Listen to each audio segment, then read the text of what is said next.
Hey, everybody. Welcome to the final passage, kind of a special episode this week where we have a lot of new friends that are joining us. Welcome, everybody. It's your first stop here at LSAT Demon. And for all of my regulars that I see out there, happy to see you back as well. My name is Chris, and I used to be an LSAT Demon student, like all of you are to some degree now. Now I'm here teaching classes with the program, which if you would have told me back in the day when I was a student that someday I'd be up here teaching, I would have thought you were absolutely insane. Crazy. I was just trying to like swim, not drown, studying for this test. And then I got to a point where I really liked going to the pool. I liked swimming. I liked doing laps. It might sound crazy now. I hope for each one of you, you find that point where LSAT study is actually something like a little bit motivating. Will you love it all the time? No. But for me, it became a similar feeling like doing a workout, going to the gym. I knew it was going to push me. In some ways I liked, some ways I didn't. I was always going to feel happy with the end result. And so I want to first start kind of by talking about that journey a little bit, what studying was like for me, because I know a lot of you are probably considering study for the first time, one foot in, one foot out, as I would hope you are at this point in your process, and trying to figure out what makes this achievable, high scoring on the test. So I started studying for the test while working full time. So trying to balance a job and studying for the LSAT. So if that's anyone here, I've done it as well. The thing that drew me to LSAT Demon and where I ended up finding success was just that they didn't teach any fancy formal logic, gimmicks, all the kind of stuff that I saw other places do that seemed to drive me wild. Didn't happen here. And so when I saw a company that just focused on using the same common sense understanding I felt like I'd used my whole life, the only thing we're going to teach here is how to read stuff and understand it. And then on the basis of that understanding, knowing how to solve these questions. That's it. Like there's no smoke and mirrors. And so for me, when I was trying to balance that study with work and everything else that was part of my life, this is something I needed. And the other thing that really drew me is this idea that I really doubted at the time. I didn't believe it when they said it, that you really can study 1 hour a day for the LSAT and make significant gains. Truly mean it. Because for us, when we talk about LSAT study, we know this is a skill building process. It's not a knowledge based test, which for many of us who went through American public schools like I did, it's a different way of studying. It's a different mode of doing things. This isn't a test that rewards how much information you can cram in your head to then spit out on the test. This is a test that rewards how consistently you can perform skills from beginning to end. So a lot of what you'll see me do tonight is talk about the skills I'm applying, the things I'm trying to hone and work on in these passages, the techniques I'm applying and why. And the one thing that is critical for skill building is giving yourself the time to do so. So I know as many of you are exploring what study is going to look like from beginning to end and looking at test dates and all that kind of stuff, I, as your teacher, want to let you know you can do this. It's an achievable process to build skills. It's not a question of like whether you can or whether you can't. Can you succeed at the LSAT? Absolutely. The only question is how much work you're willing to put in and how much time you're willing to give to the process. The analogy that I always use in my classes is imagine a friend came to you and said, "Hey, I think I'm going to learn how to paint. Do you think I could do it?" I'm sure everybody here would be like, "Yeah, of course you could." Now, what if instead that friend said, "Hey, I'm going to learn how to paint because there's this painting competition in 2.5 months. And some people have been like trying to study how to paint for like a year. I know I don't have a lot of time, but I'm going to paint 10 paintings a day. I'm just going to get it in there and I'm going to paint, paint, paint, paint, paint. My whole life is going to be painting. The podcasts I listen to, the study I'm going to do, the books I read, it's all painting all the time. Do you think I could do it?" I'd be like, "Ooh, I don't know." I don't feel as good about telling you yes at that point. And so I want you to frame your LSAT study in the same way. It's not a question of whether you can or you can't. All of you can and will if you focus on building the right skills and the time it takes to do so. So let's put that focus here on this particular class. This is an example of what our LSAT Demon Live classes are like here. I started like many of you in the classroom, mic muted, hoping to just like be a fly on the wall as much as possible and take from it what I could. I think live classes are a perfect way, one, to actually engage with instructors. I want to hear from you, your questions. So do our TAs in chat. If you got questions, please, please, please ask. We're here to teach you individually as well as the whole class. But also understanding live is the perfect place to learn how to learn, what method you should apply, what that should look like. We're going to go through one passage. I don't expect you to leave with any memory or information about whatever the hell this passage is going to say. What I want you to leave with is an understanding of what it looks like to truly master and understand a passage from beginning to end. Not miss any clues, take from it everything we need to, and leave behind all the stuff that we don't. Because that's stuff you can think about in your next passage. So what we're going to talk about a lot tonight is method. What is the method you should read these passages with? And then what are the skills that applying that method give you the opportunity to build? All of that we're going to see tonight in one of these passages. I always start my classes, they usually have a couple fewer people than tonight, with a caveat: this is LSAT Demons Advanced RC class. You don't have to be advanced to be here. You become advanced by being here and doing the things that we do. In short form, what we're going to do in this passage is leave the highlighters behind, leave the note-taking behind, and really dig into what these sentences say, translating them in our own words, so that we can figure out why the author wrote them. I call this going from what to why.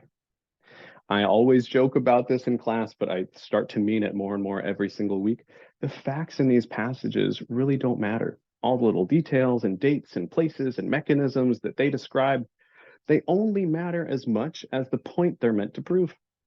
Because the questions in these passages are not asking us to restate fact from here, define this term, restate this fact. They're instead asking us to apply the reasoning of the author, the point of view, the argument of the author, or other people in the passage. So then what we want to do is read in that same way. We want to understand everything the sentence gives to us, just so that we can figure out why the author put it there. And we'll practice this lots of times tonight. What you'll notice me do, and you'll think it's wild, is spend a ton of time in the passage. You're going to be thinking to yourself, there's no way you can read RC like this and get through your section. You can. And people at LSAT Demon do it. I always tell my students, I want you to strive for this like 80-20 ratio. 80% of your time in the passage, understanding everything it can give you, so that the questions only take you 20% of your time. I want the questions to feel like the easy part, because they will be when your understanding of the passage and why the author wrote it is high enough.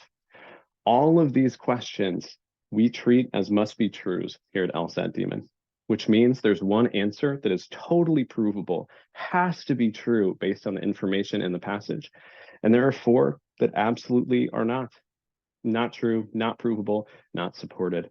One notion to dispel, if we're thinking about it now, is that some of these questions and answers will have wrong answers that are really close, that are pretty good. They're just not as good.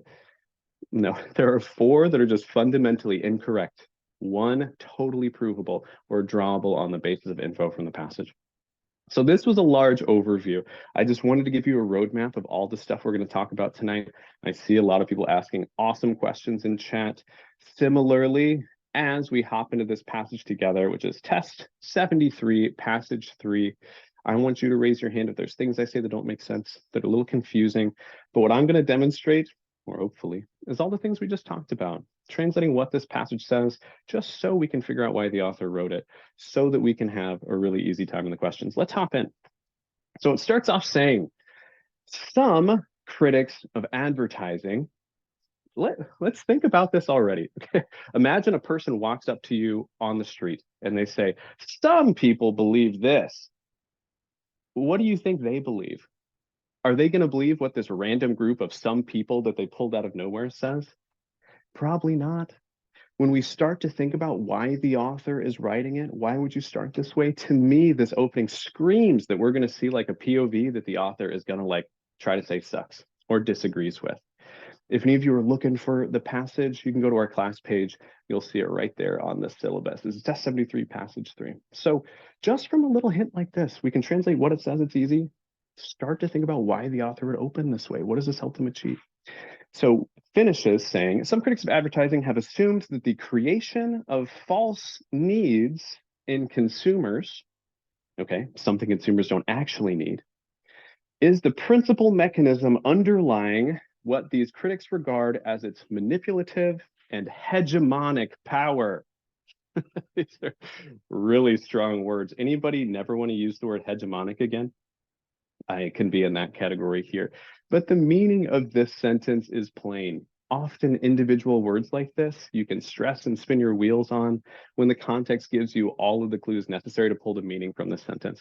If we reduce all these words to what this author is trying to get us to understand, it's that some critics of advertising, so people who hate advertising, assume that the reason why it's so powerful and manipulative is it makes people believe they need things they don't. False needs, right? You watch a commercial and you're like, dang, I do need that thing. And then you order it from Amazon and it stays in the box for like 4 months. You never use it, right? So this author is saying some people believe this is what gives advertising its power. Already, because of the opening, I'm starting to kind of think the author might try to disprove this, right? If the author believed this themselves, they'd probably just leave with this opinion. Why would you give it to some random group? We don't know that for sure, but as we read, we're going to keep engaging with this why question after we translate. Okay, central to this type of critique, okay, we saw this critique, it's got to be talking about false needs in consumers, making people do things. So central to this type of critique are the writings of political theorist Herbert Marcuse. Anybody know him, related to him? If so, help me out with this passage, okay? Writings of Marcuse, who maintained that modern people succumb to oppression. Whoa, strong language again. Okay, succumb to oppression by believing themselves satisfied in spite of their living in an objectively unsatisfying world. Wow, this is deep.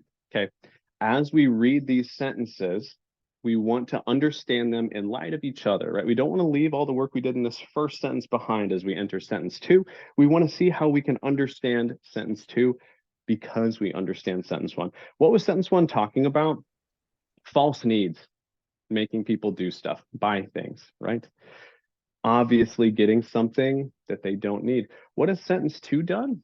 It's talked about a political theorist who said that oppression in the world gets people to succumb to it by making them believe they're satisfied even though their life sucks. Okay, we know these are going to be related. The passage will do this for us, and already we can marry a lot of these concepts together. Maybe telling people you have this need, and if you buy this product, you'll be satisfied, is right in line with Marcuse might be talking about, okay? So this is what these sentences are saying. What really matters here is going to be what the author says about them. Are they right? Are they wrong? Do we agree with Marcuse? Do we like advertising? This is what we're staying poised for. So let's press on and see if we get any hints about this. Okay. This process occurs because in mass market culture, let's stop here. Whenever we get a new phrase like this, we want to make sure we can understand it in light of the information we've just read. We were talking about advertising in sentence one. Pretty much the same as mass market culture, right? This is something RC passages will do all the time. They're going to try to hide the ball from you. What I want you to do is follow the ball as the little cups move it around. So we'll talk about mass market culture. We'll talk about advertising. We want to understand it's the same stuff. Okay, process occurs because in mass market culture, the powerful psychological techniques of advertising, is it really that powerful? Goodness, maybe I should have been an advertising major. Create needs that are false. Okay, we've kind of seen this before, and whose satisfaction thus contributes not to genuine well-being. This is just adding sentences one and two together. This is old info, right? You do your work understanding sentences on the first pass. Sometimes sentences like this just open up for you. This is saying advertising creates false needs that don't actually make people happy. What do? But rather the profit and thereby disproportionate power of corporations. Okay, so We understand what this paragraph says, but remember, we're not here to create summaries or book reports. We're here to understand, like, what's the purpose motivating these thoughts? Why would the author write these things? I think at this point, we're still kind of waiting. We've laid the foundation, the groundwork of what we're going to talk about. Sometimes the author doesn't come in and give an opinion. I always want to be ready if they do. What I'm looking for desperately, though, is why this matters. Is this something that has impact in our world today? Is this something I need to do something as a result of? Our quest in RC is to answer that question of why the hell did you write this thing? And what am I supposed to think by the end of it? If we always engage with this question, when we get a little bit of that purpose coming through from the author, we'll be sure to recognize it. Brett, you got a question. What's up? Yeah, going back to the word hegemonic, sometimes when I encounter a word that I don't know the meaning of, I debate between trying to figure it out and moving on. If you don't know the meaning of it, do you move on and try to let the context figure it out? Or is it possible here to not know the meaning of it and just be okay with that? Can you understand it without it? Yeah, absolutely. So I think you're right on the money in your approach. There's a lot of things we can use in this sentence to apply meaning to this word. But is defining this individual word going to be key to us understanding the meaning of this sentence?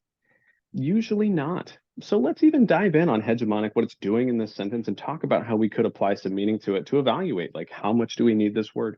The first thing that I see is it's in an and phrase, right? This is describing something that's going on in the sentence. The helpful thing for us is I know what manipulative means, right? This is something that I can read to give a lot of character to hegemonic. Whether these are analogous or not, I certainly know hegemonic wouldn't mean the opposite of manipulative. So I see Yeah. manipulative, I'm like, this is a bad word. I can put bad on hegemonic. And why would this make sense? Because it fits with the rest of the purpose we can see in this sentence, right? We're talking about what critics of advertising believe. They hate advertising. They're criticizing it. It's their job. They're critics of advertising, which, if that were a job, sign me up. I would love to do it. What it's describing here is why it thinks advertising is bad.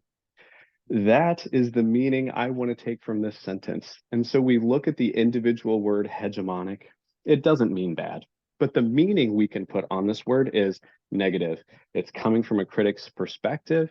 And we can see that totally makes the rest of this sentence kind of make sense. And it'll allow this paragraph to kind of harmonize as well. I wouldn't say you need to sit there and spin your wheels on every single word you don't know.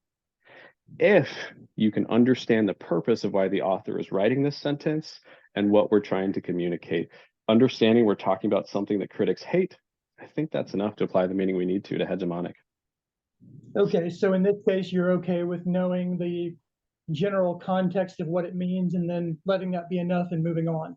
Yeah, I think so. And really the meat and potatoes, the main dish of this sentence is that false needs, that concept that the sentence is framed around, making consumers believe these things, and then we also see related in later sentences. So we can understand critics think creating false needs is bad, and I think that's all we'd have to take from here.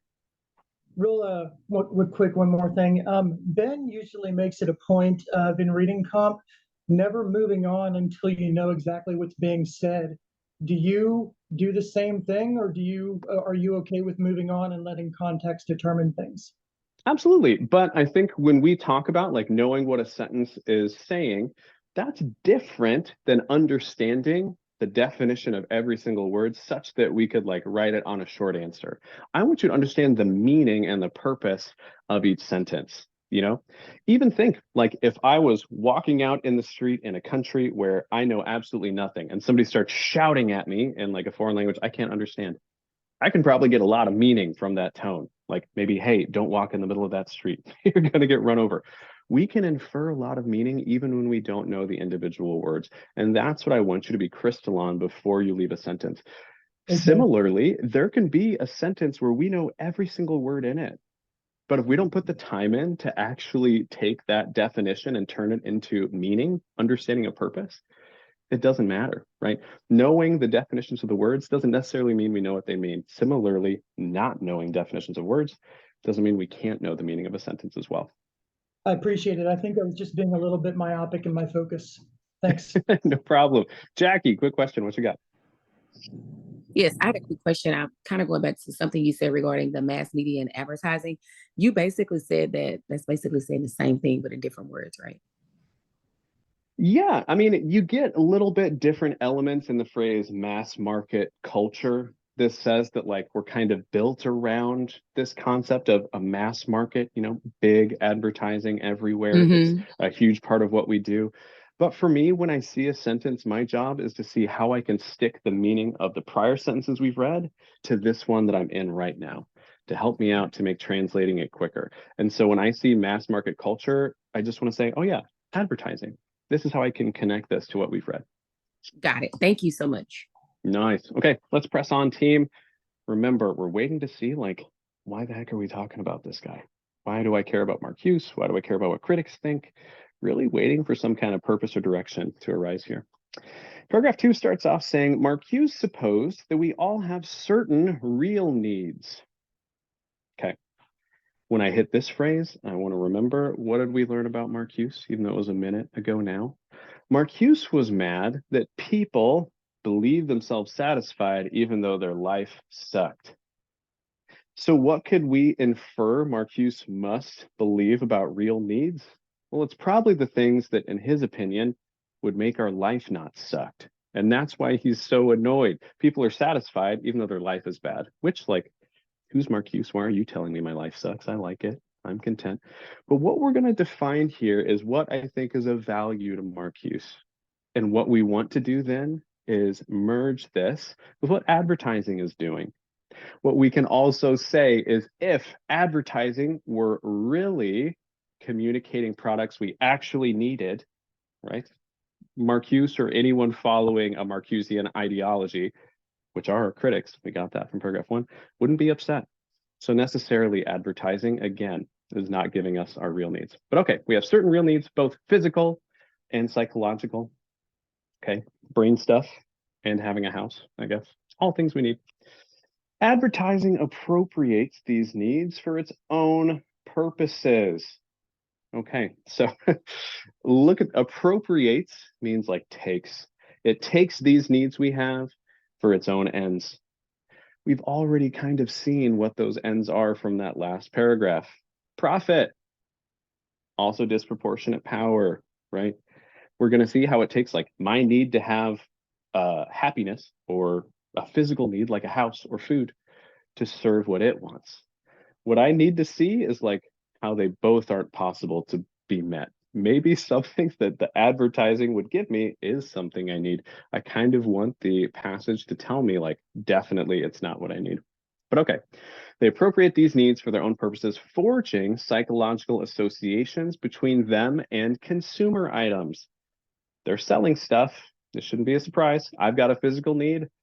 My YouTube algorithm has me watch like an advertisement for something I just searched, corresponding to that need. Your need will be fixed with this. Amazon is literally in my brain. I don't know how they do it, but we see this. They're taking the things they think I need or people like me need, trying to sell me something for it. Okay. E.g. means example. Between sex and perfume. Okay. Nice. We're getting an interesting passage here. Okay. Thereby creating a false need for these items. So they're saying they're creating an equivalent between something that we need and a product. What we want to then make sure we understand is looking at the examples of sex and perfume. Which one of these is like a physical and psychological need? Which one of these is something that we're being sold that like we don't? Well, easy to see sex is probably the physical or psychological need. Perfume, something we could probably do without. But what does advertising do? Relates these. They become inseparable. People would believe you can't have one without the other. This is what our critics are saying is a problem. A false need for perfume. Remember to translate all of these future sentences with the information that we have. Let the passage fill you up here. Okay, what we're still waiting for is why the heck this matters. Maybe we won't get anything. saying that we have another purpose to achieve other than evaluating this theory. Sometimes RC passages are just informational reports. Maybe we're just exploring what Marcuse would say about advertising, or what critics who follow him would say about advertising. What I think, though, because of that opening we had talking about some people, we're going to get some opinion at some point. Okay, this paragraph ends saying, since the quest for fulfillment is thus displaced from its true objects to consumer items. Again, let's stop and make sure we know what we're talking about. When we talk about quest for fulfillment, that's fulfilling a need, right? You only fulfill stuff that you need. From its true objects, in the example above would be the physical need, psychological need, sex, to consumer items. So what it says is I stopped thinking about the need I have as much, and I just start thinking about perfume. Anyone who's been in like a high school boys locker room circa 2000 to 2010, Axe body spray everywhere. You know, that's all we cared about, was making sure you had that. Same thing that's happening here. We were sold that. That isn't what I needed. I did not need that much Axe body spray. Nobody did. Those places were like choking hazards because there was so much in the air. But here, the advertisers, according to these critics, have created that false need for me. Okay, let's wrap this one up. Since the quest is for fulfillment is displaced from true object to consumer items, the implicit promises of advertisements are never really fulfilled, and the consumer remains at some level unsatisfied. And here we see, I feel like, our Marcusean critique and our advertising critique again merge at the end of this paragraph. Let's make sure we parse it together. One thing I want to implore you to think about when you're reading these passages is your best time to figure out the meaning of this sentence, of this paragraph, is right here and now.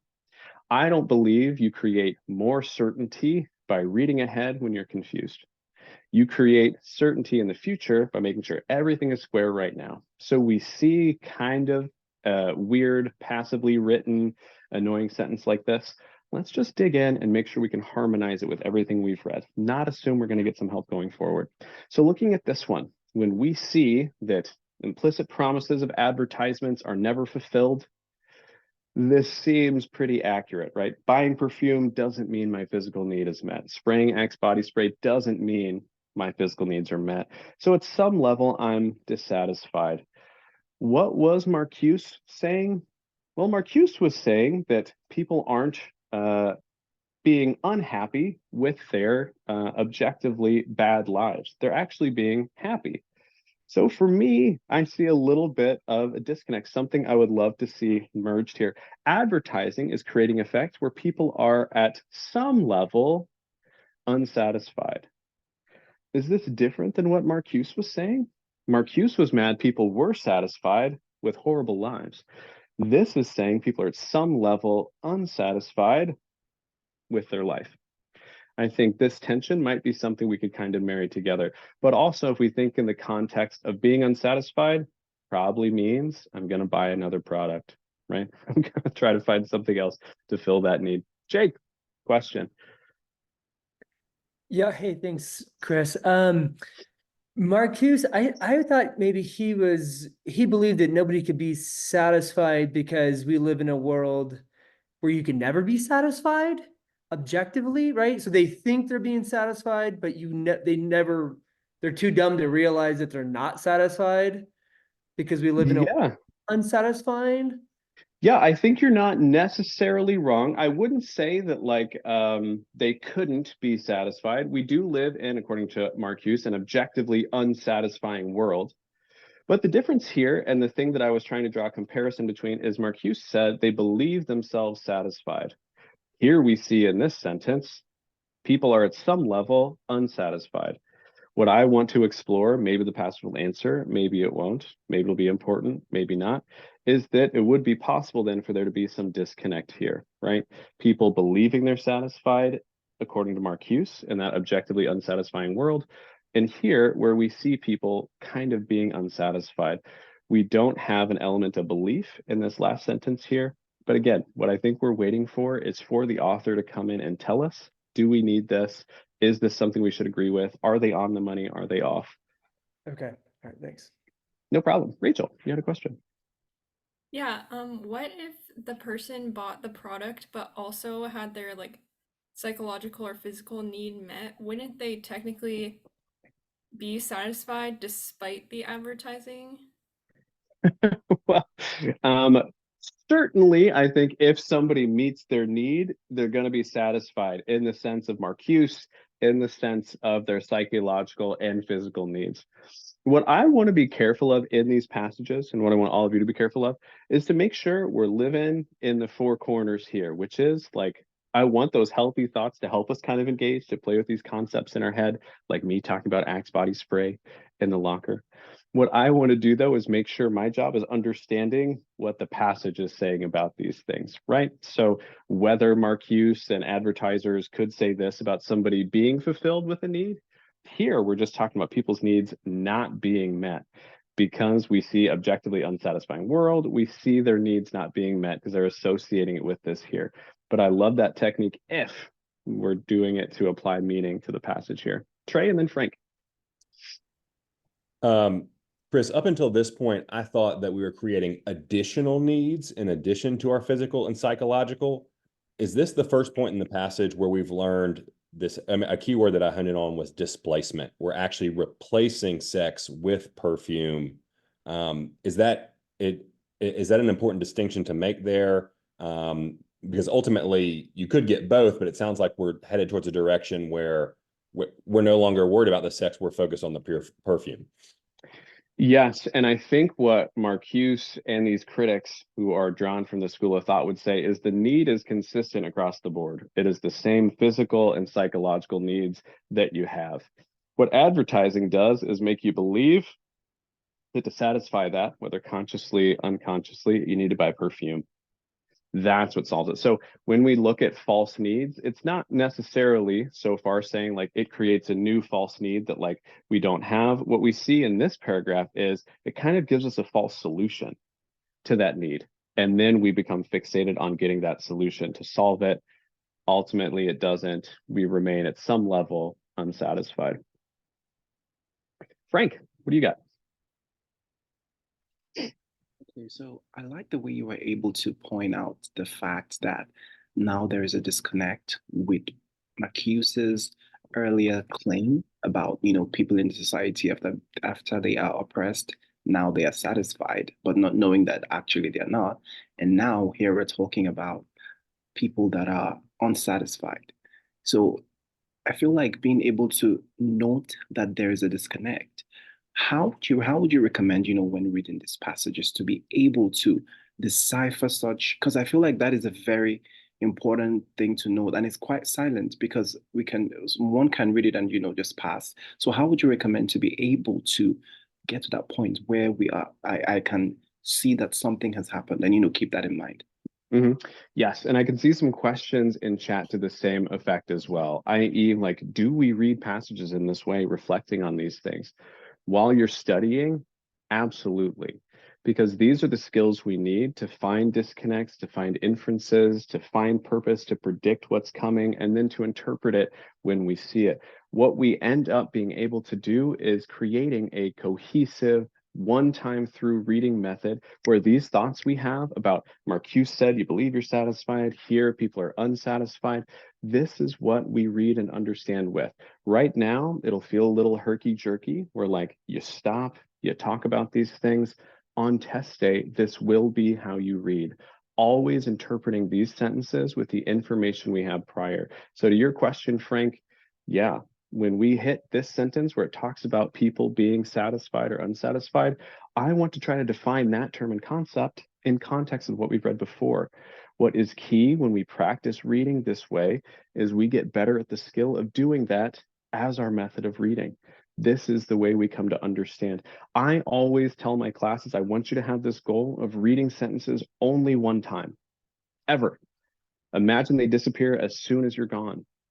Because what will you do in that case? You will spend as much time in that sentence as you need to truly understand it. And what we're all going to see is once we truly understand this passage, the questions are going to be so solvable.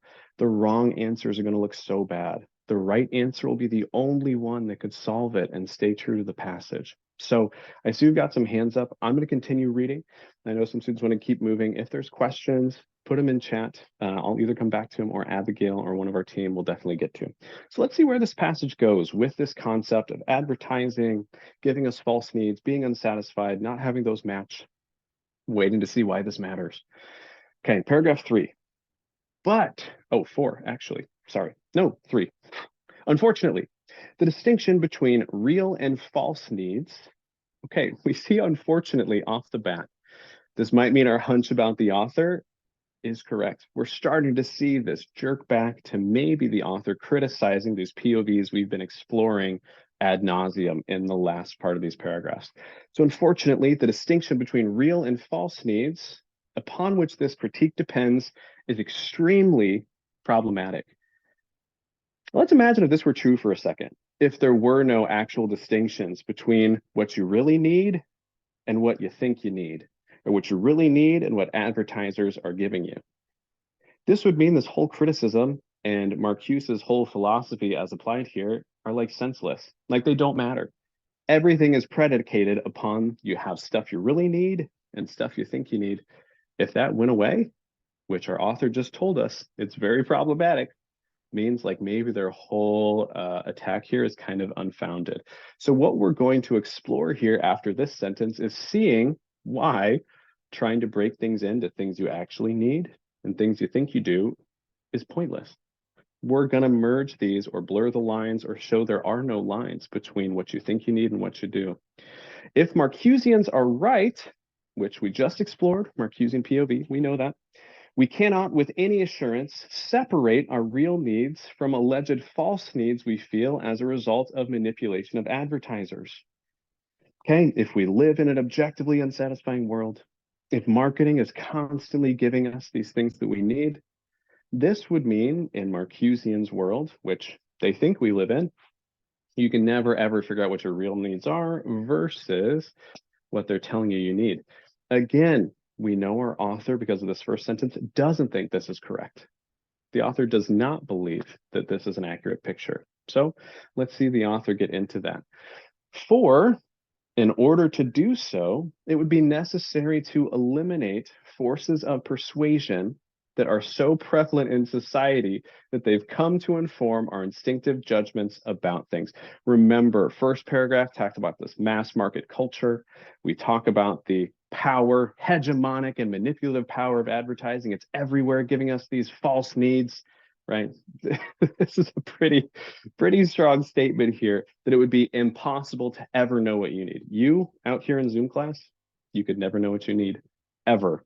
You could not be right about it. Why? Because there's so much advertising. Now, if we were in LR world, we'd have some questions here.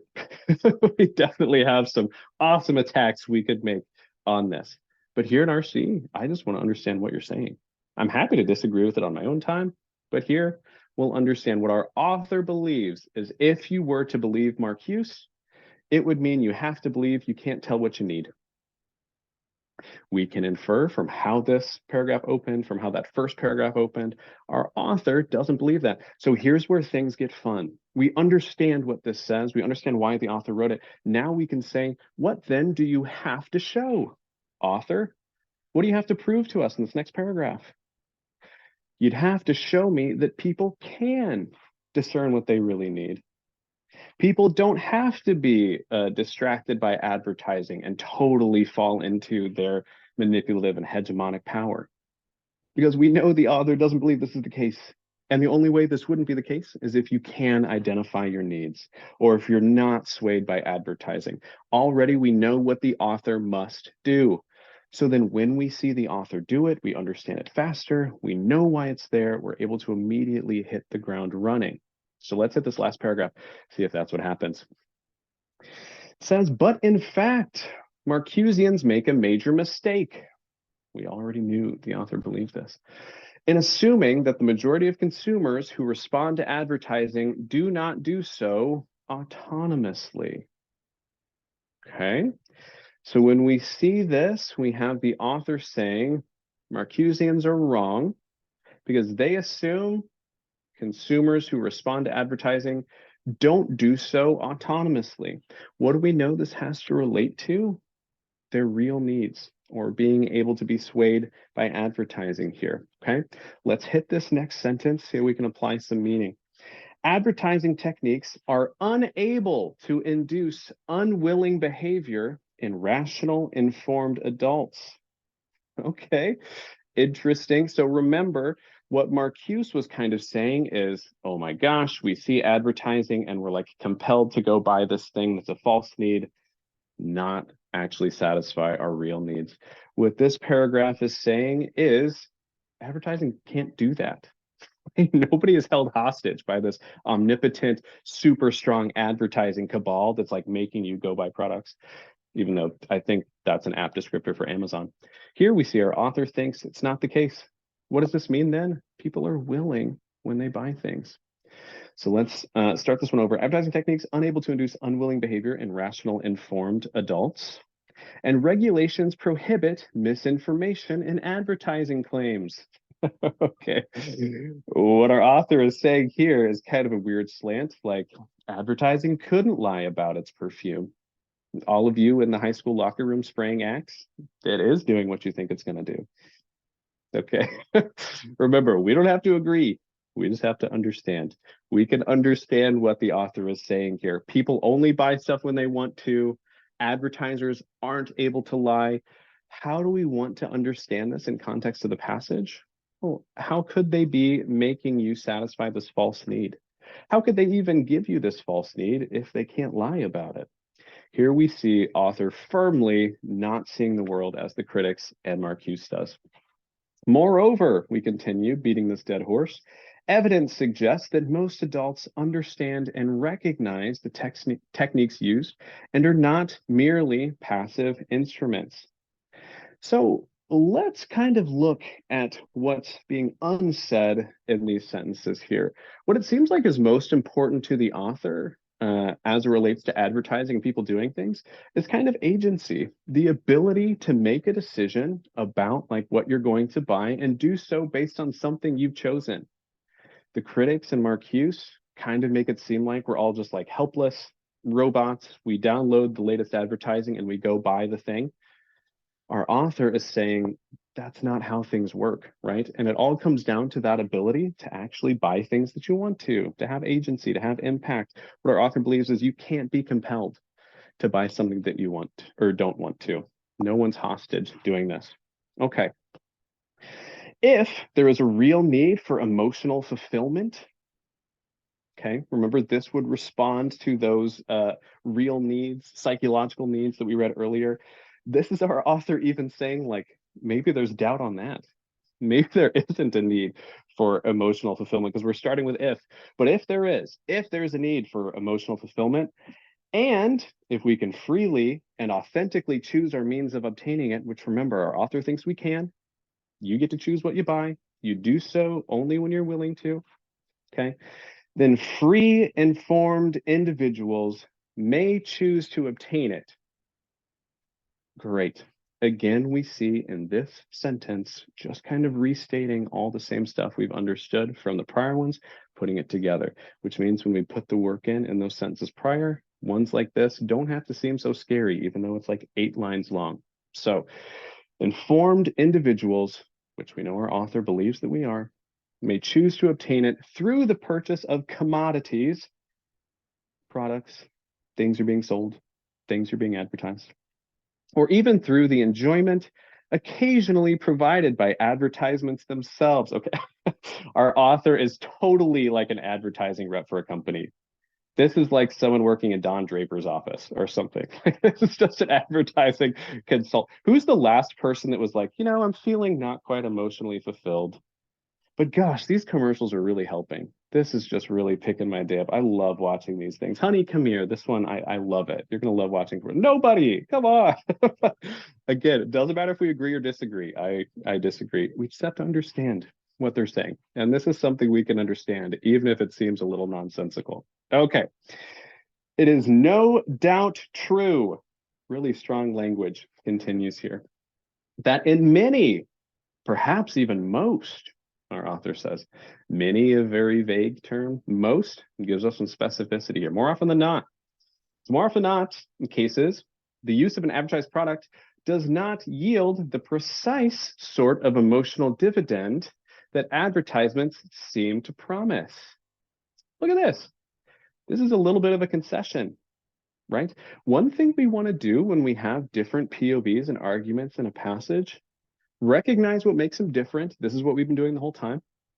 Also recognize when there's a little bit of a concession, when there's some overlap. I always tell students to picture this Venn diagram. We have a lot that makes these opinions different. Only a couple things that makes them similar. Often you find questions that make you go into this area where things are similar. So what's our author saying?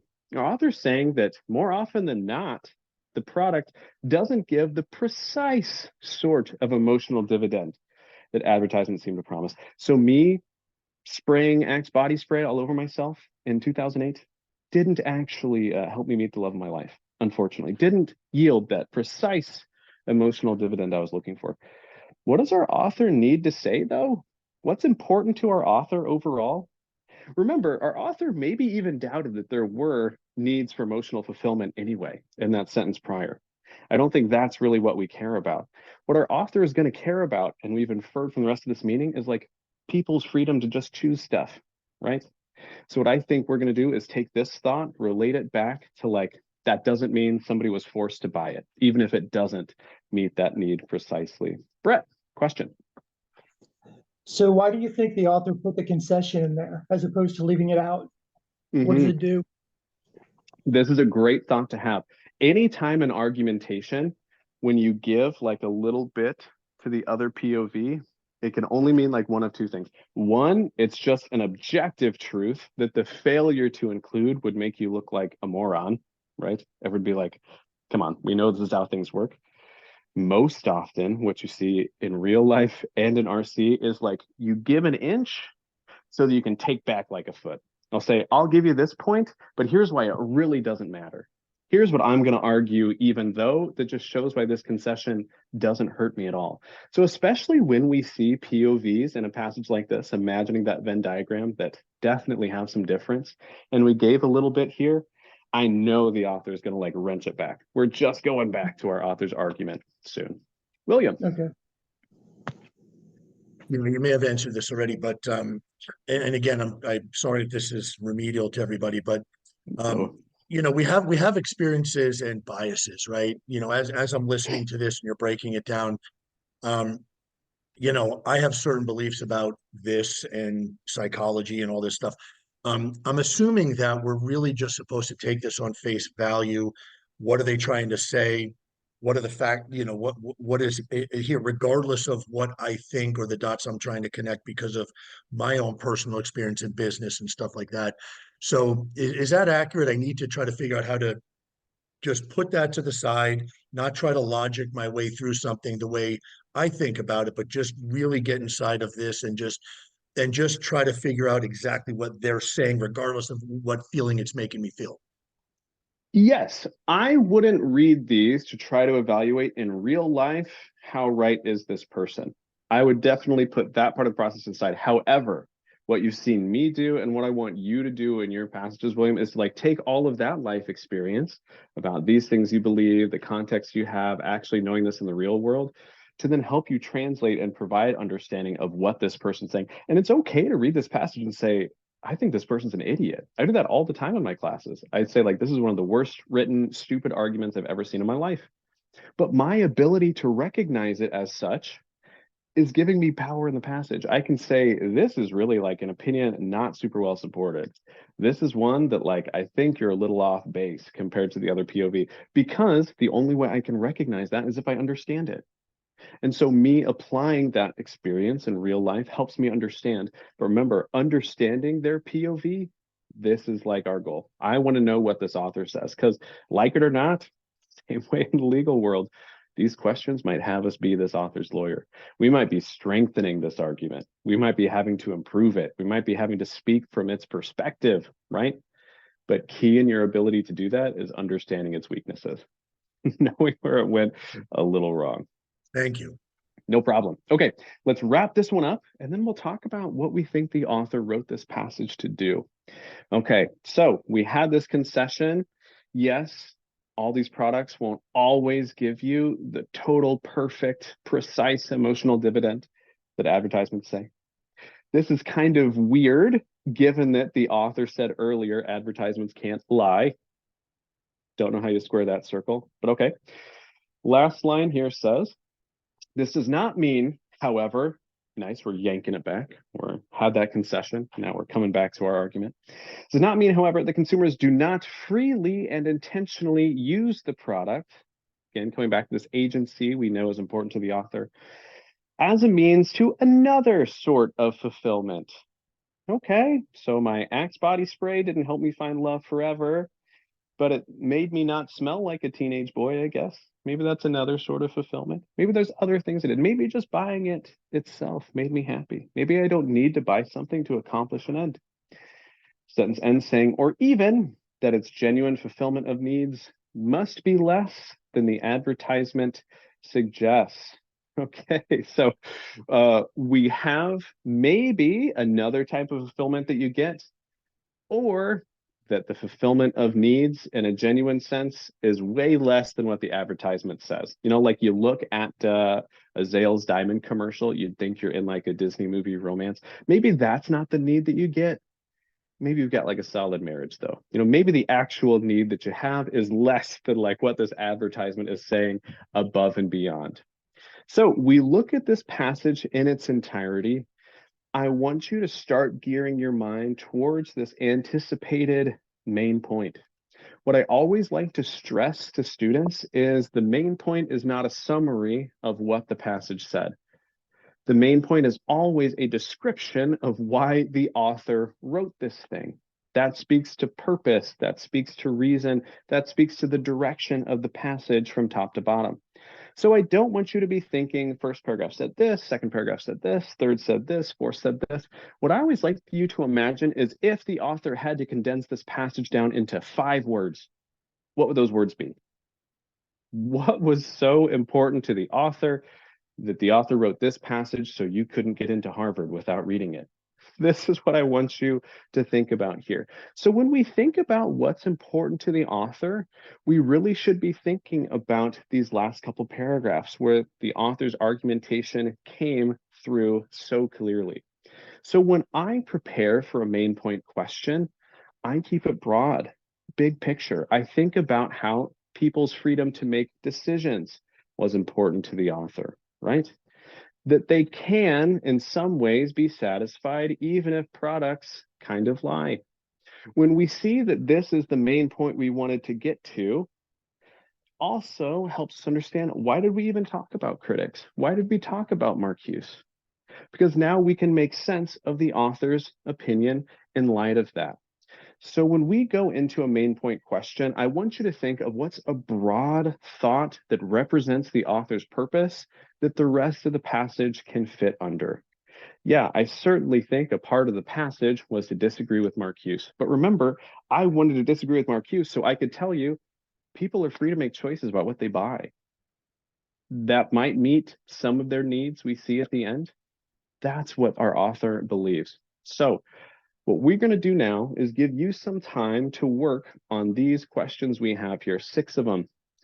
I kind of talked you through how I think about main points, but what I want you to remember when you go into these questions is that you have to understand they are all must-be truths. One answer fundamentally provable and supported by the information in the passage, no ifs and buts about it. Which means the first step we have to make in evaluating every single answer choice is making sure we read one word at a time to make sure it's perfectly accurate, which might sound like a lot of work. With the understanding we created, it won't be, but also that's such an opportunity because as soon as you see a part of an answer that's totally against what the author says, absolutely not factually supported by the passage, you can get the hell out of there. You don't have to finish it. You can kick these things out for accuracy. Always go into these answer choices hoping to knock them out. Go in to eliminate, find those inaccuracies, find where they don't match. You're always trying to eliminate things. You'll find one answer that's impossible. The ideal process is going into these questions, stopping and thinking, making a quality prediction, being able to understand it and write it as if it were a short answer question based on our understanding. With the level of understanding we've created, you should be able to do that. You should know what the right answer needs to do to be correct. Then go into those answer choices to eliminate the ones that are off. Try to wrestle with the right one and eliminate it. But when it matches your prediction, when it does what you needed to do, when it's perfectly accurate, you know you found the must be true answer. So we're going to put a poll to see which of these questions were the most difficult for you. Typically in this class, we try to get through all of them.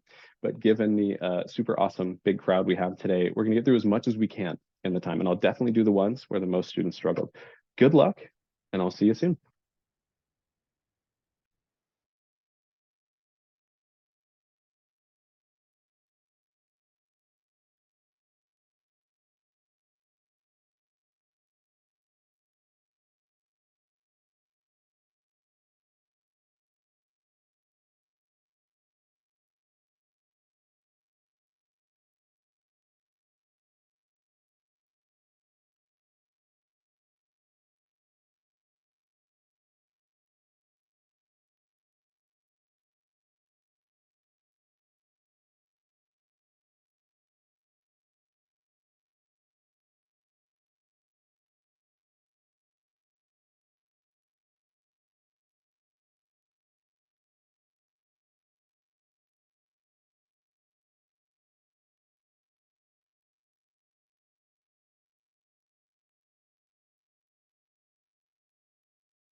Okay, everybody, take a couple more minutes if you're still working, but don't rush. Just get as far as you do. And when you get done, hit that full for me so I know where you're at.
All right, team.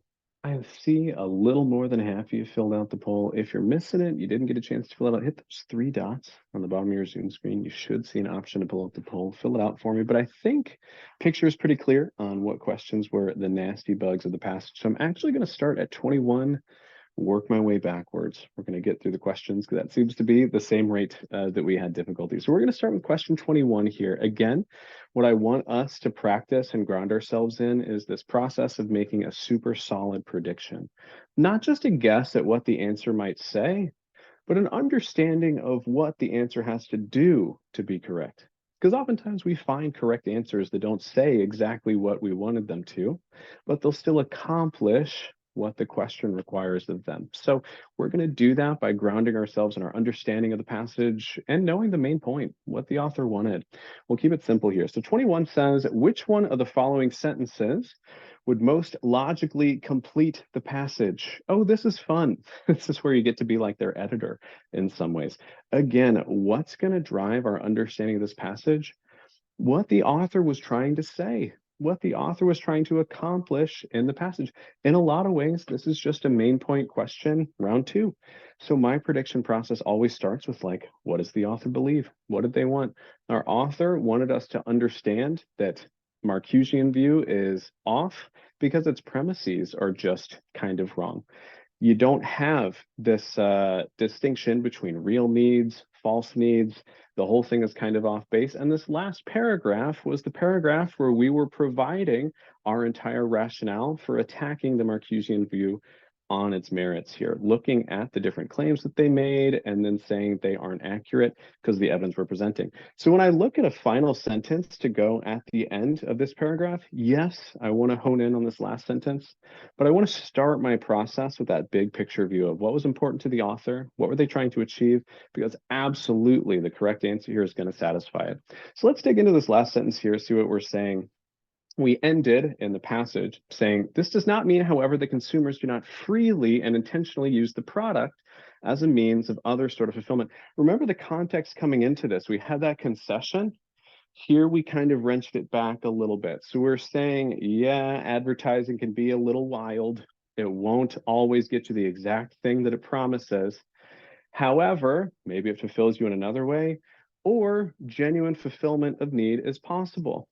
So what I want to do in this last sentence is carry in this context of that concession, but desperately find the thing that brings us back to the main point. Marcuse is wrong.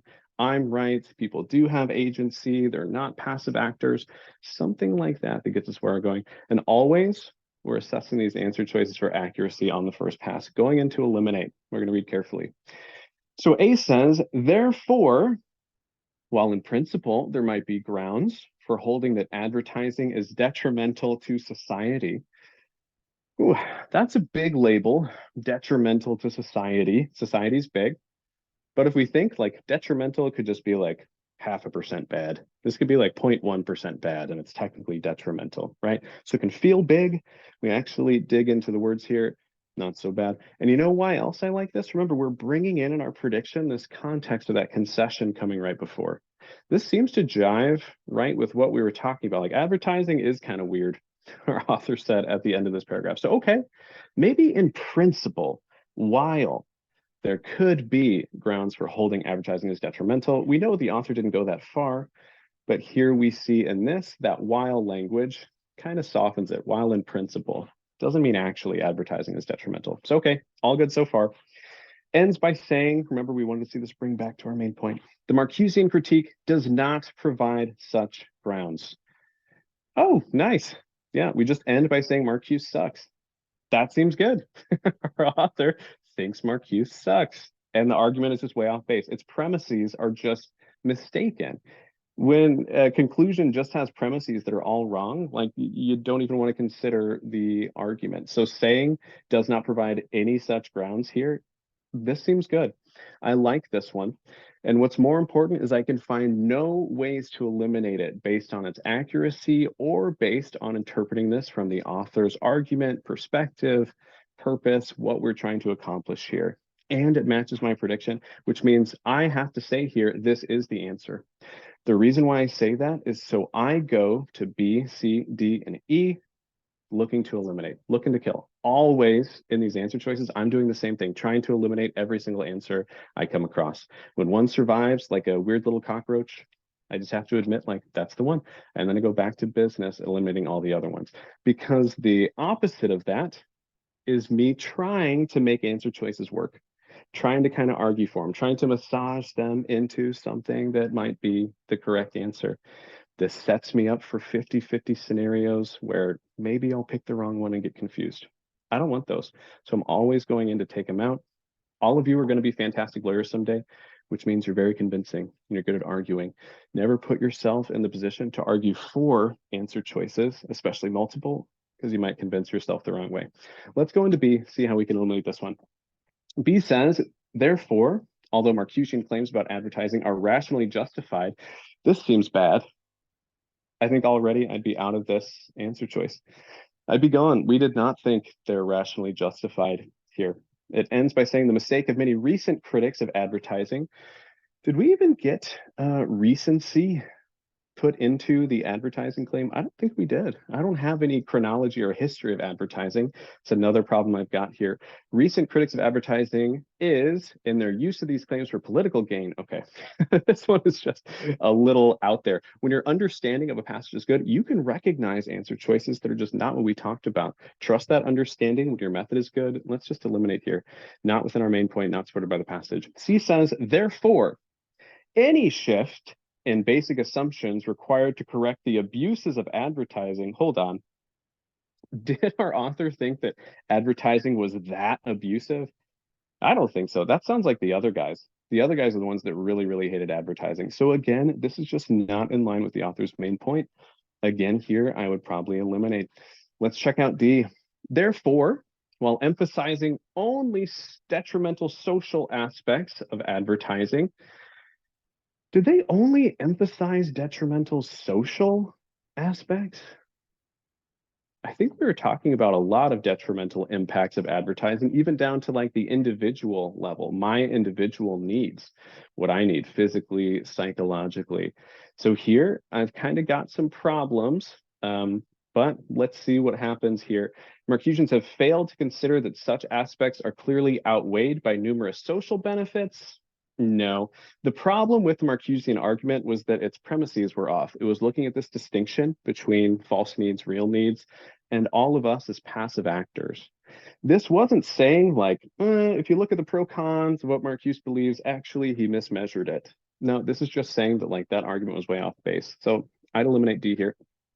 E says, therefore, the Marcusean critique of advertising is mistaken except in its claim that advertisers exert economic power. What?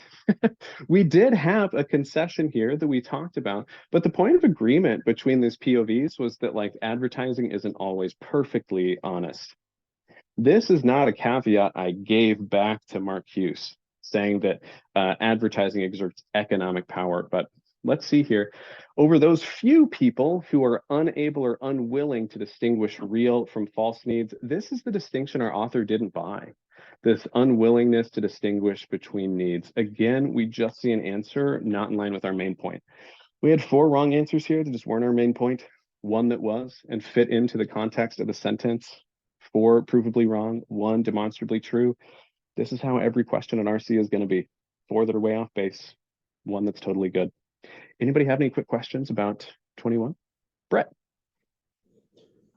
Okay, so you're saying that if A is correct, I have a hard time with these kind of questions anyway. So if A is correct and it's the conclusion, then the disagreement is not with the conclusion about advertising, it's with the grounds on which Marcuse bases their conclusion.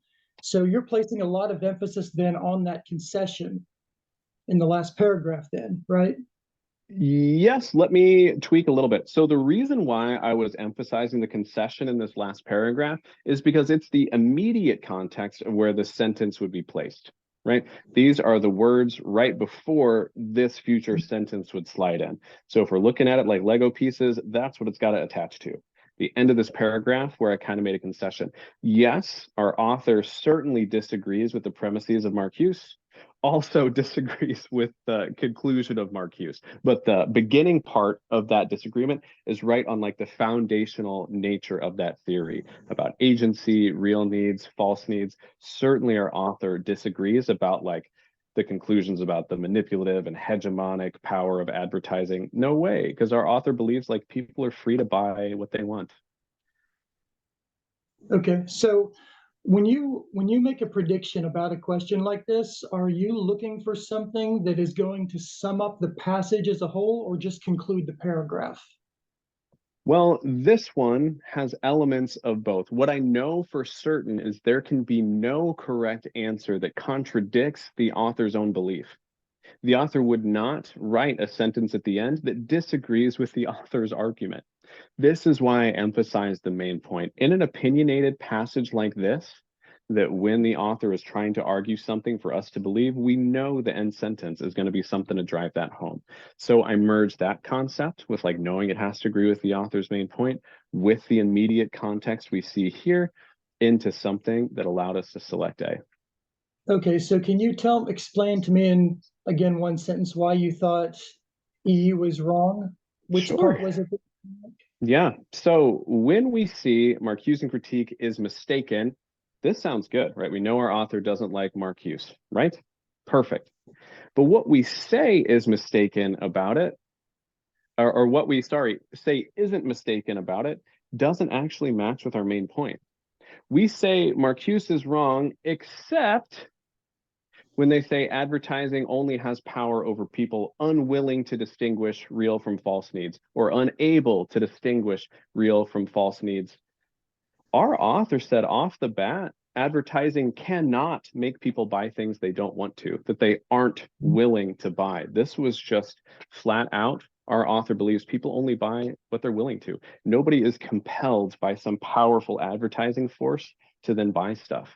Our author departed very quickly from this thought. So we see the end of that. It just really doesn't match the author's argument. The beginning starts great because we're disagreeing with Marcuse, but how we disagree with Marcuse is very, very important in an answer choice like this. Did you read the whole thing or did you stop at exert economic power? Well, that I already sensed disagreement. Like this is not why we wanted to pick this answer choice, because our reason that we disagreed with Marcuse is that people have freedom to choose.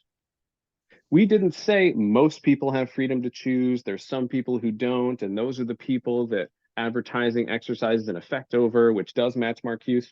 We did not get into the weeds like that. We just said Marcuse is wrong about people being compelled to buy these things they don't want. Okay, thanks. No problem. Anissa. Hey, so I didn't like any of the answers when I was going through this one, and I think I knocked it out immediately when I read it because of the term detrimental to society. Because it pretty much conceded that there was grounds for the principle that it's detrimental to society. And I thought, never did the author accept that it was detrimental to society. He said that, yeah, maybe they might not fulfill their promises completely, but I really struggled to accept that detrimental to society is that. And so I just moved on immediately. So how can I Yeah. square that? Like, you seem to accept very quickly that that was the correct answer. The same Sure, issue. but oh yeah. But also, I'm trying to break these things down in small chunks. And what I did here is what I'd want you to do in first recognizing, like, whoa, this is a big claim. Society is huge. That's literally what I said when I read this one. But then I tried to dig in and really take the temperature of this first phrase to see, like, how off base is this? What I do in this is try to imagine, like, okay, let me imagine the smallest detriment possible that could be technically correct given this language. Read the answer choice with that meaning. And there is lots of words in this first clause that really soften what initially seems like a super powerful claim. So when we see while in principle, even off the bat, this isn't the author saying this is definitely the way it is. This is the author saying, like, I could understand how you're allowed to think this. That doesn't mean like it's true. It means like I will permit you to hold this thought in your head, which is pretty small already. Then we see there might be grounds. Again, super soft. Not even conceding there is. Just like it's possible that maybe you're allowed to hold this thought in your head. That what? Advertising is detrimental. If we try to be really annoyingly lawyerly and pedantic, for something to technically be detrimental, it could be making something like 1% worse.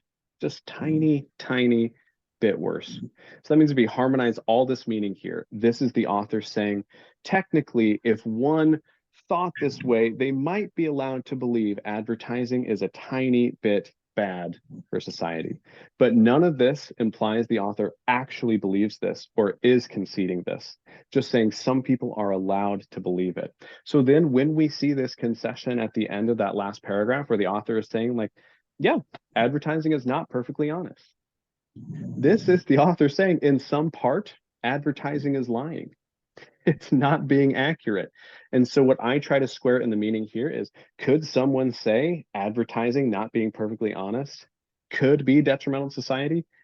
And I don't have problems. And then I read the back half of the answer. Does that make sense? Yeah, it does. Like in the world where the person whose principle it is like really dramatic and wants to say detrimental, then we like accept that. That's fine. Yeah, Okay. and we want to take these words and kind of see how we can push them to their technical definition here. What are the limits of what these words will allow? Because that's a possibility we have to account for in accepting it. Yeah, never in my life colloquially have I heard detrimental used in a mild tone. So I think that may be where I struggled. Thank you for the explanation. No problem. We'll answer Molly and Isabel's question, and then team, in a very Christopher thing, class is going to go over time. If you have to go, no problem. We'll have the recording there for you. But I always like to make sure you get what you need. So we're definitely going to do more questions here, get through all of them. Molly, what do you got?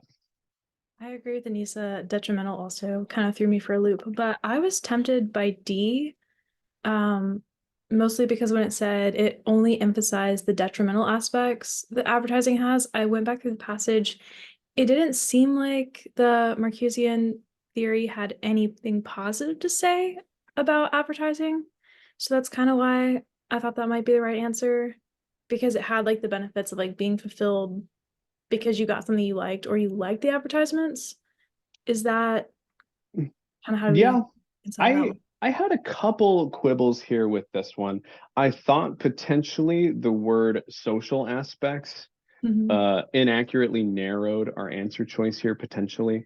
But my real critique, where I was happy to close this one and move on, was when the end of it implied that our author did some kind of like pro-con net weight analysis of like, what's the benefit here? What's the benefit here? What are our detriments? And let's tally things up. Because what this answer choice implies is that's how the author disagreed with Marcuse.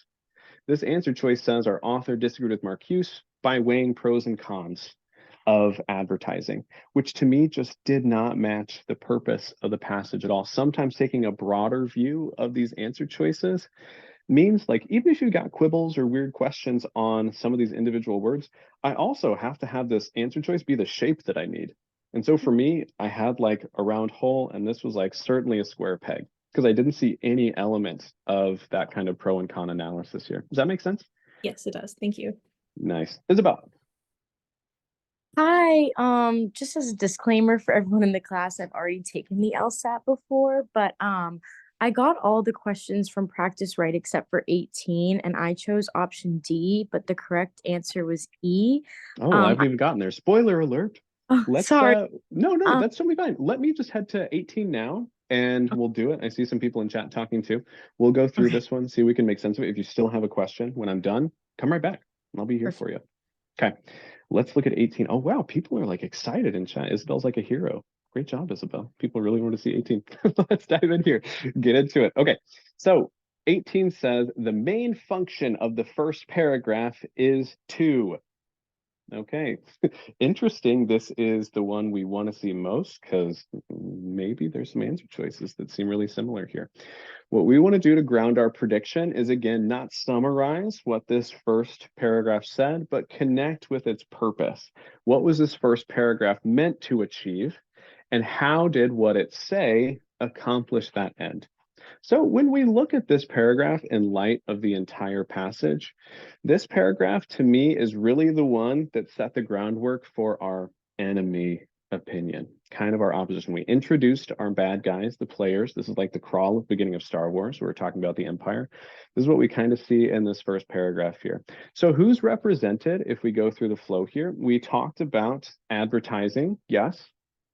We talked about how advertising related then to Marcuse, and Marcuse's theory then and advertising kind of became married in this last sentence here. So for me, the function of this paragraph wasn't yet to argue, wasn't yet to disagree. It was just to kind of lay that foundation. So as I anticipate some of the verbiage I want to see in the answer choice, it's got to be pretty basic. Identify, explain, describe, those types of things are what I'm looking for. Very foundational groundwork setting things. What I also want to do when I go into these answer choices is find the POVs represented that I see here. So advertising, how it relates to Marcuse, and how that gets to a point where we understand their complaints about ads. So let's go into these answer choices, wrestle with their factual accuracy, see which of those matches that purpose we predict. A says, summarize the political and economic context. Ooh, careful. Just because we're talking about spending money on products, and just because Marcuse is a political theorist, doesn't mean we're describing political and economic context. This is something I don't think we can support from that must be true level. There are a lot of related words, but be careful of word match. What matters is the purpose of how this is achieved. And if I, as somebody who tried to read this really carefully, couldn't tell you what the political and economic context of Marcuse's theory being created was, it didn't happen in this paragraph. So here, I'd eliminate A. Check out B. Outline the mechanisms by which false needs originate in mass market culture. Ooh, no, that came later in the passage. So we didn't actually see the mechanisms of having a need, then linking it up with perfume, me buying perfume. This isn't what happened here. Here, we're laying out our groundwork. So I'd eliminate B here. C says, evaluate the psychological processes. This is weird already. Honestly, I think on test day, I'd be out on this one.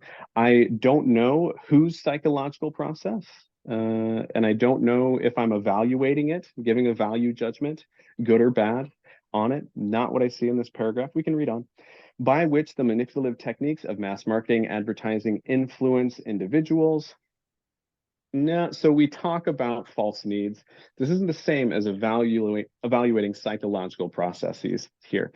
I don't think C is an answer we can support given the purpose of the paragraph. Okay, let's hop into D. Describe the prevailing views among contemporary critics of advertising. Okay, well, again, I don't know, maybe this is a quibble I shouldn't have, and we can kind of like go through this first paragraph to see it. We see contemporary here, which I don't know. I haven't had anything to tell me they're in the past or in the present. What I see is critics of advertising. Maybe there's something there that if I really have to wrestle with D and E, I try to eliminate and then I eliminate D as well, will pop back up. But on first pass, I don't like it. It seems unnecessarily limiting. But we can go ahead and say like maybe contemporary just refers to advertising today, which we see described. We're talking perfume, kind of our mass market culture today-ish. Maybe this is something we can support. So it also says contemporary critics of advertising and categorize Marcuse's theories in relation to those views. Okay. So this speaks to the relationship between sentences 1 and 2. Really narrow place where this happens. What we would have to evaluate then is categorize Marcuse in relation would have to match what happened in 1 and 2.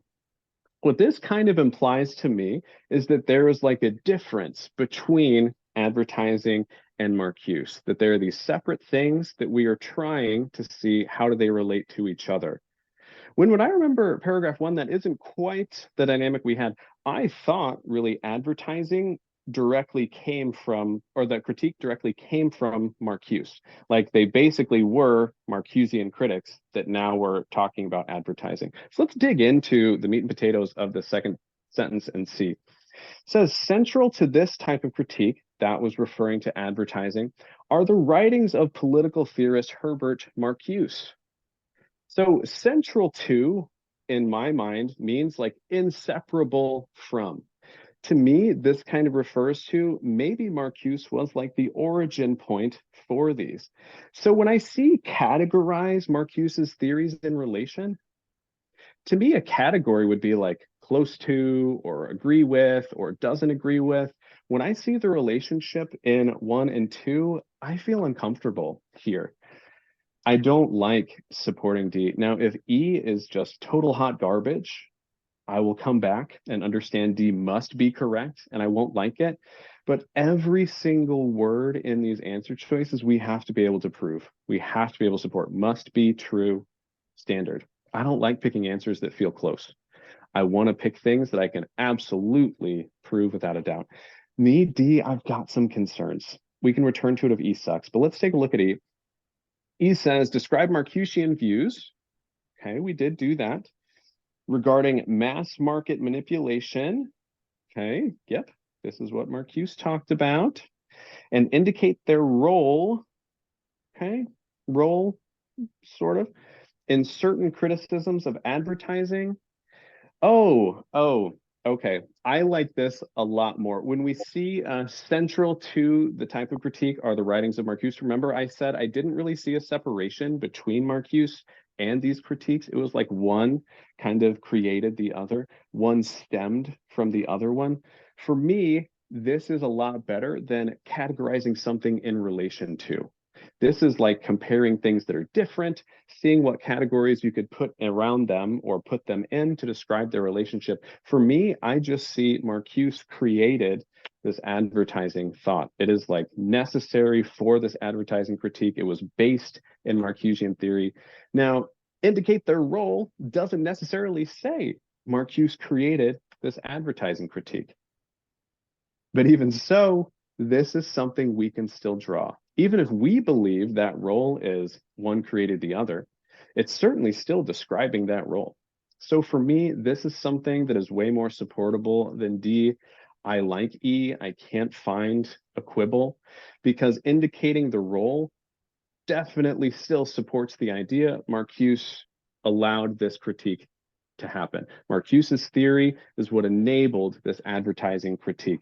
The role would be the creator, right? Or what allows it to happen, or so fundamental to this critique, they're inseparable. Really, my problem here and the differentiator between D and E for me is D allows the possibility that the advertising critique and Marcuse are very different. And we're trying to like square them in relation to each other. These people say this, Marcuse says this, could they be related? Are they not? Let's try to categorize them. Whereas E says, or E doesn't allow that to be possible and says that Marcuse has a role in the advertising being able to criticize things in this way, meaning that like E doesn't allow them to be separate. Like there has to be a role of Marcuse's work in the advertising critique. You can't sever them. D allows them to be severed. This is a really in the weeds explanation. You don't often see questions like this that have this degree of similarity. One technique I want you to have when you have answer choices like this that seem so similar on first pass is to figure out what makes them different. They literally cannot be saying the same thing. They have to be saying something different. And so where we can start our analysis is finding that difference and comparing that to our understanding of the passage. Anyone, I see chat still feeling kind of weird about this one. Remember, anyone at LSAT Demon, you've got access to our Ask Button team on our plans. Send in a question. They'll be happy to wrestle with you on this question. We'll do Radina's question, and then I know people want to see 20. Brett, I might just have to hop over to 20 on that one. Radina, what are you wondering?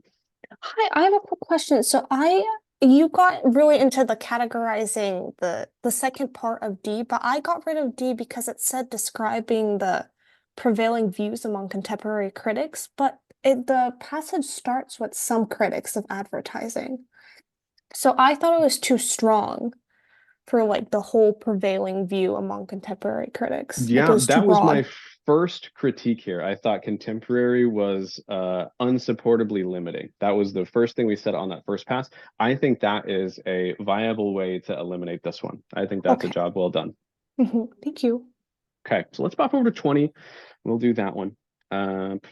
20 says, by the term forces of persuasion, with a helpful highlight, the author most probably refers to, okay, one thing I want you to keep in mind in this type of question is obviously the highlight is key. It's important. We're going to look at it. We're going to use it. But I also don't want you to completely sever the rest of the passage, what it said, what the author believes, from this immediate context. The danger here is often being too narrow in your analysis of a phrase like this one. So we'll read this sentence, but we want to do it in light of what was the passage's main point, what were they trying to achieve, and how does this sentence represent what was going on at this time in this paragraph. I always say like the context sandwich. This sentence is highlighted, that's the meat. We're going to chew on it, it's going to be there. We might have some buns on the outside we got to consider as well. Or it's not a sandwich. Okay, so let's look at this local context. This was in the third paragraph where we started our clapback. Right? We started really attacking Marcuse. We spent 2 paragraphs talking about what Marcusians and the critics believed. Here, we started to outline our argument. So in this sentence, what we were doing specifically, hyperlocal, was saying like Marcuse's premise is off. And what we were doing in these sentences was describing, in our author's opinion, kind of this hyperbolic, like impossible solution where like, so if I believe what you say, I have to believe nobody can choose like anything. You can't separate your real needs from your false needs. This last sentence says, in order to do so, you'd have to eliminate all forces of persuasion. Well, what was this forces of persuasion talking about? All right, it was talking about those ads, right? And what those ads make us do. So in this local context, this phrase is talking about the impact that advertising has on people in Marcuse's argument. And this is something different than what our author believes, right? So our author believes people only buy stuff that they want. They're not impacted that much by these forces of persuasion. But we have to remember this is the paragraph where we're kind of doing like Marcuse's mock argument. Like we're saying, oh, if I believe you, then I have to believe this. So this to our author is representing Marcuse's viewpoint. So in other questions, when we've said we've got to connect with that main point, here we kind of want to connect with what Marcuse would be saying, because this was a sentence in our author's opinion describing that viewpoint. Looking for the answer choices, something that explains the impact that advertising has on people in Marcuse's world. Let's check A. A says intentionally dishonest claims. Oh, let's think about this already. So we do have that concession of like advertising isn't always honest. What we don't have behind that is any explanation of why it's dishonest. This question implies like they're doing it on purpose every time, which could be true. Remember, we don't want to be in could be trues in our must be true RC section. You'd have to be able to prove to select this answer choice every single time advertising isn't accurate. It was because the advertisers wanted to lie, purposefully wanted to lie to you. I don't think this is something we can support here. So already I would kind of disagree. We can read the rest. It says that some theorists argue are common in advertising. No, this is just not something we can prove. We do know ads not perfectly honest about how they fulfill you. That doesn't mean there's intent there. Okay, let's check out B. B says innate instinctual drives. No, remember, this is talking about advertising, the effect advertising has on us. So really the analog I want to find here is like ads. I want to find something that's just describing TV commercials. This is not describing TV commercials. This is describing me as a human being. And as a human being, I've got needs, which according to Marcuse is true, but that's not what was being said here. Here, we were just talking about ads, what ads make us do. So not matching B. Check out C, emotional pressures. Emotional pressures. We were talking later about emotional need fulfillment. Here, I just want to find ads. I don't know that every one of these ads was supposed to be corresponding to an emotional need. Remember in Marcuse's world, there's physical needs and there's psychological needs, right? I'm assuming ads do both here. So I've got some disconnect here that I don't like. Emotional pressures that some theorists claim are exerted over individuals by society as a whole. So we live in a mass market culture. Marcuse said that. But is this society exerting emotional pressure over people? Again, I just want to find an answer that says commercials. Commercials make people do stuff. That's all I want to see. And I'm not seeing that in C. I don't like emotional pressures. I think it's limiting. I don't like exerted by society because I just want it to be exerted by advertisers. I would not support C here. I don't think it's an answer we can get behind. If we eliminate all of them, we'll come back to it. Let's check out D. Subtle practices of social indoctrination. I don't think Marcuse believes they're subtle. I don't know. A 30-second YouTube ad I have to watch isn't very subtle. I don't get any hint of subtlety in this process, according to Marcuse and everybody. Like it seems pretty blatant, and I think that's why they're so upset. Don't like that. Subtle processes of social indoctrination. In a sense, maybe, that some theorists say are sponsored by the state. Okay, come on. Sometimes like you really hide your worst traits until the end, you know, like you don't show your red flags on the first date. That's what this answer choice did with its last phrase there. That's like a major red flag. Kind of got us in by talking about some things we get into, and then like we got home and we're like, oh my gosh, this person hasn't done their laundry in 4 months, red flag.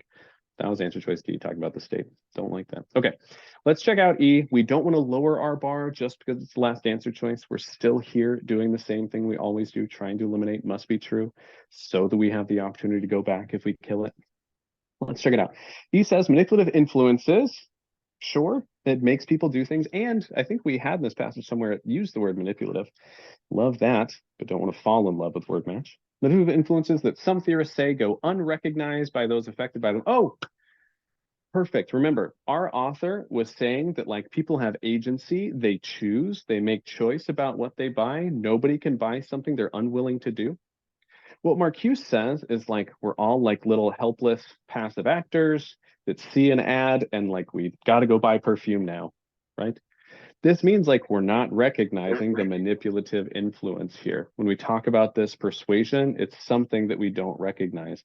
This is one I love supporting here. I think matches the argument and purpose of this paragraph. This seems good. Melina, question.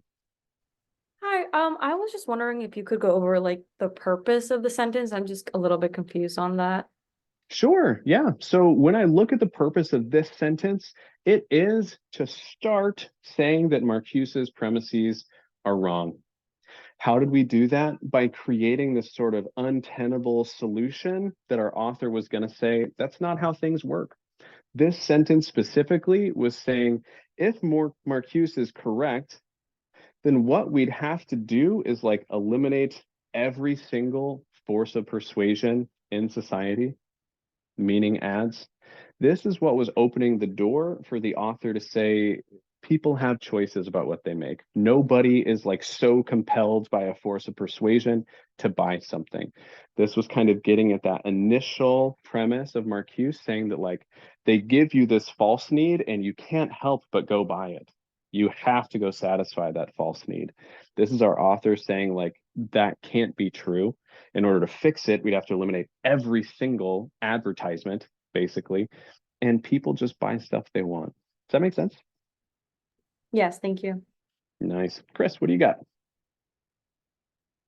Okay, so when you're approaching the line questions, I hear you saying you start off by like the entire paragraph, like how it started off with like the author disagreeing and stuff. I was taught to, for line questions, you read the line before and the line after. So like line 31, and then line 33 basically. And what I figured has been happening is like I'm still kind of lost because it's like I'm not getting the entire like context. So I tend to read the entire paragraph. So that's what I was asking like about a better approach to these questions where so just like try to find basically what the main point of that paragraph is, and then look like what you were saying, how does the line mesh in there to like I guess be part of that main point? Yeah, I mean, when we look at this passage here, it's giving us two opposing viewpoints, right? If you actually look at the structure here, it's almost identical to like what a comparative passage would be, right? Team A, team B, which is why we always tell students like passage types like don't matter because they ask us to do the same thing. This is a long-winded intro to my answer. But what I want you to imagine as we look at this passage here is we've got like the Marcusians and the advertising critics, we've got our author here. And so my first step in looking at this context isn't like to automatically have to read sentence before, automatically have to read sentence after, or automatically read this paragraph. It's to reconnect with like, okay, at this time in the passage, where were we in the roadmap of describing this dynamic? Of describing A, of describing B, of B attacking A, where were we and where does this sentence fit? All I want to do to apply meaning and context to this sentence is remember the big picture arguments of these two groups. Marcusian saying like people don't have ability to choose stuff. If they see an ad, they're going to have to go buy it because of that huge, powerful, manipulative influence they have. Our author saying like, not really. People just buy the stuff that they want to and nobody can be forced to do stuff. So then when I see this sentence here, I'm able to say, oh, this is right where we started to sever our author's opinion from the Marcusian theory. Necessarily, this sentence must be serving that purpose. And then if we look at the answer choices, we'd really only need that big picture understanding to sort that out. What would our author say to Marcuse? Well, our author says Marcuse would believe these persuasions are manipulative and people don't recognize them. That's exactly what E says. And that's the situation that this sentence posits in this paragraph so that we can open the door for our opinion. All this is to say, I return to this beginning thing that I framed our passage with, saying like the individual facts, the individual sentence in here don't matter in isolation. They only matter as much as the point or the argument they're meant to support or attack. I'll be the first one to tell you, and this might sound wild coming to RC land, most of these sentences don't matter. And most of the words in these sentences don't matter. What matters is the relationship to each other and how they correspond to what the author was trying to achieve.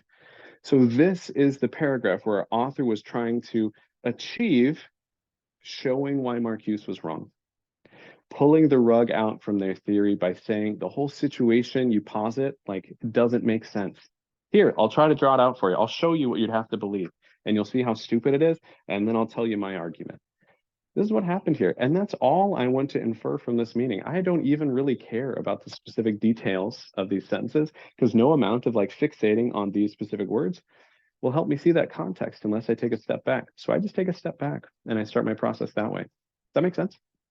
Yeah, it does. So that kind of takes me back to the very beginning of this when you said like, okay, so it's a lot going on, but how, like when we were breaking down the first paragraph, like the first sentence, how does that relate to the second sentence and then the third sentence?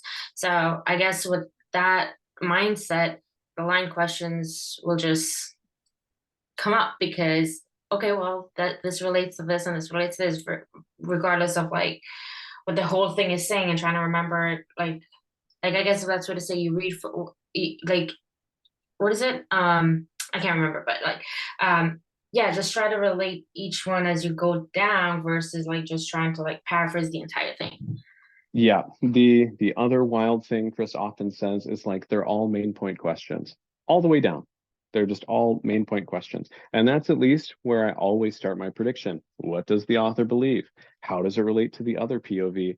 Usually that's all you need. Most of the answers you can eliminate here are just ones that are inaccurate or not in line with the main point. So looking at the poll here, I see 19 also look like a nasty bug. I'm going to do that one super quick. Then I'm going to cut the recording, let anybody who needs to leave go. But I'm trying to procrastinate law school homework. I'm going to stay after just for a little bit of Q&A. We'll keep after the recording. This is also something I do in my classes, so I want you to have the real experience if it's your first time with us. Let's check out 19, see if we can make some sense of it. 19 says, which one of the following is a claim the author attributes to Marcuse? Okay. This it could be easy, might not be. What I want us to first recognize is in the way the question presents this, there's a couple places we could find this answer. First of all, almost anything that we're told in this passage could be the author attributing something to Marcuse. How could we recognize that a thought in here is not something the author's attributing? As if I give someone else the microphone. This is something I always tell students to pay attention to in these sentences. For example, in this first sentence of the first paragraph, we see some critics of advertising have assumed they have the microphone. This is something they're talking about. This is a belief they have. Even though here in this example, it's probably also the author sticking it. In many sentences, we'll see these people say this, those people say that. These people believe that. We'll give the microphone to somebody else to express their view, even if it's coming from the author. Anytime we don't have that, when it's just a sentence sharing something, we can assume, okay, this is something the author is attributing, the author is believing. So this means the author was attributing maybe things to Marcusians at the end of the passage, right? Kind of following this critique through advertising, through different levels. But I want to be careful attributing too much to Marcuse from that end part. I want to keep thinking about these first couple paragraphs. We see in the second paragraph, we start off with Marcuse supposed. Okay. We see in this first paragraph our introduction to Marcuse. Whatever we see in the correct answer will, one, be something our author disagrees with, not in line with their main point, something our author would hate, and something that we can find an immediate place, support here for where our author stuck it on them. The other thing that's critical in our understanding of must be true questions like this, I don't know if this will happen here, but it's a concept I'd love you to leave class with, is often knowing that these questions are must be true, students get really stuck on having to find a particular sentence where the passage said this answer choice almost verbatim. And sometimes this happens, and we love it. This is just like must be true questions in LR. You'll find an answer choice that basically just restates what you just read. Love it. Easy point. That's not what has to happen for something to be a must be true answer. What you can have in an answer choice is say the passage says A, well, great. I see A in an answer. Must be true. Love it. Got it. In RC, you'll see this too. But what can also happen is the passage said A, also the passage said B, and if both those things are true, if the author said both of those, then that means C, a thought that the author never said explicitly, you wouldn't find a sentence that contains it, also has to be true. So what we want to do to navigate this is the same thing we always do. Broaden, think about purpose, think about point of view, think about argument. We know what these people believe. So let's find an answer choice. We know we don't have to be tied to the literal text on the page. We could find an answer there. I want you to understand you don't have to. You've noticed most of the time in answering these questions, I haven't really gone back to the passage. That's why I spend so much time reading, so I don't have to. If I found myself always returning back to the passage on every single answer choice, it would be a sign to me I could have spent more time understanding it on the first pass. So let's go into this. We're looking for something our author stuck on Marcuse. A, in modern society, wow, we just have a lot of modern and contemporary stuff. I'm gonna have to reread this and see if I missed it somewhere. I still don't like it, but okay. In modern society, advertising helps lead people to think that they are satisfied. This seems really similar to this first paragraph. People succumb to oppression, yes, yes, yes, by believing themselves satisfied in an unsatisfying world. Oh, Trey's got my back. Modern people in the second sentence. Look at that. There we go. I've been struggling with that all passage. I should have spent more time reading it. Nice job, Trey.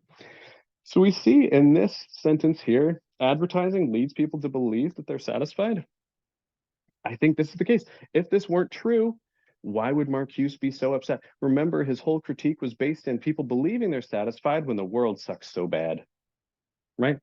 So if advertising didn't make people believe that they're satisfied, what's his problem? Right? Why would you attack advertising? Talk about the thing that's actually making people believe they're satisfied. This is the whole issue Marcuse has. People are happy when the world sucks, which is a really weird argument to have. I think I'm happy if people are happy. Like, that's generally okay with me. We can still fix the world, but I still want people to be happy. Marcuse says people are just believing mistakenly they're happy. They're not. They don't see the real world. A is the thought that has to be true for that to exist. Or else Marcuse attacking advertising makes no sense. It would just be nonsensical. So for me, A matches the purpose of Marcuse's argument. I can't find a factual inaccuracy to eliminate. My guy Trey helped me support modern, which was my concern. I think we're okay with A. So let's get back to business, eliminate B through E, and then leave this question happy. B, modern societies, there it is again, differ from earlier societies and they fail to satisfy basic physical needs. No, this is not something that I have information about, that there's a comparative analysis we got from olden times to today, not something that I have. Just because I said something about modern societies here in the second paragraph doesn't mean I'm saying the opposite was true or a different result was true in the past. Again, sometimes I say in class, one of my best strengths in these questions is allowing myself to be dumb. And if the passage didn't say something, I don't want to consider it now. If I haven't talked about comparisons between modern and past and physical needs, I don't want to worry about it here. Just something out of scope. You'd be a lot better at RC if all of you were a little bit less smart. So follow my lead. Don't be so smart in here. C, it is impossible to draw any meaningful distinction